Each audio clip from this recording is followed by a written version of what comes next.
जय जगन्नाथ। मु आपण मानकु आम ओडिया घर रोषेई चैनल तरफ स्वागत करुछि। आज आम एथरे तैयारी करबा पोई साग बरा। साधारणतः बरा ना सुनले पाटिरु लाळ गड़े आ पखाळ या तो बहुत टेस्टी लगे खाइले। तेणु आम आज पोई साग बरा आम बाड़ी रे जो मिलुछि पोई साग बा जो हाटरू किनि आनछु ताहाको किपरि आमे बरा करी खाइबा जहा द्वारा कि खाइबा पाई दबा पिला मानकु से माने मध्य बहुत आनंद रे खाइबे। यह पखाळ सहित भात सहित मध्य लगाई आपण माने खाइ परिबे। ताले चलंतु ए बोरा किपरि तयारी करबा आमे देखिबा। ए बोरा तयारी करबा पई हेले पोई साग तो आगे निश्चय दरकार।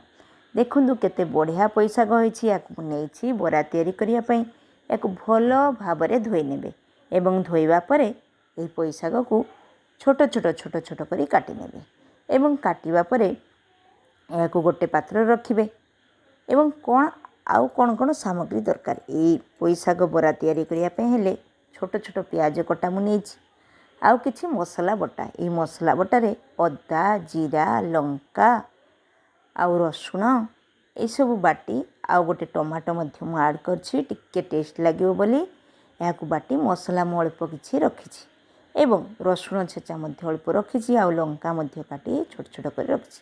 आउ कोन दरकार आउ सबुठु गोटे बड़ सामग्री ता होछि बेसन बा आपण माने चाहिले चाउल गुंड मध्य एथिरे देई बरा तयारी करि परिबे।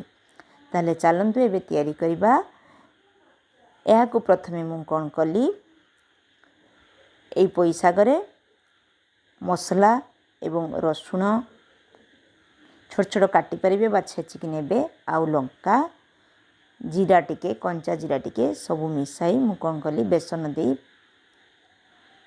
तयारी कली एवं ए सबु पेस्ट करिबा परे मु याकु कोन कली तावारे तेल गरम करछि। देखंदु तेल गरम हैला परे मु याकु कोन कली आस्ते आस्ते छोट छोट करी पतला करी पकाइली एवं या देखंदु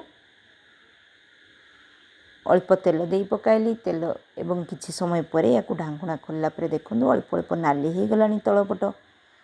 तेणु पुणी आउ थे उल्टाई देली। एभली भाबरे देखंदु बरा किपरि भाबरे सुंदर देखा जाउछि।